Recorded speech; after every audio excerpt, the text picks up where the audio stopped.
আগেই বলেছিলাম আমরা বেরোবো আর বাওয়ালি হবে না, সেটা তো হতে পারে না। কুল খেতে এসে কুল না পেয়ে আমরা তো এই রেস্টুরেন্টে চোরের মতো ঢুকে গেলাম, কারণ আমরা কেউ টাকার পার্স আনিনি।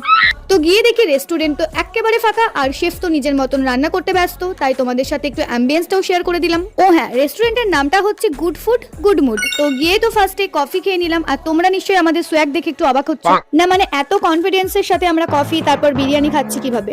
এবার বলি আসল ব্যাপারটা, এটা হচ্ছে আমাদেরই গ্রুপের, মানে আমাদের বাওয়ালি গ্রুপেরই একজনের রেস্টুরেন্ট। আর এখানে কিছুদিনের জন্য শেফ না থাকায় উনি তো নিজেই রান্না বান্না করছিলেন। তো প্রথমবার ওনার রেস্টুরেন্টে এসে ওনার নিজের হাতে বানানো বিরিয়ানি খাওয়ানোর জন্য অনেক অনেক ধন্যবাদ। আর এই দেখো, এইখানে এরা ছ্যাবলামি অলরেডি শুরু করে দিয়েছে। না মানে এত অত্যাচারের কারণটা কি একটু বলবি? মানে যে বাচ্চা ঘন্টা বাজিয়ে চলে যাচ্ছে। যাই হোক, আসল কথাটা শোনো, আমরা বাড়ি ফেরার পথে কিন্তু কুল পেয়েছিলাম, আর সেটা এখন 3 জনের মধ্যে ভাগ হচ্ছে। তো চলো বাই, আর এইরকমই বাওয়ালি দেখার জন্য সাবস্ক্রাইব করো।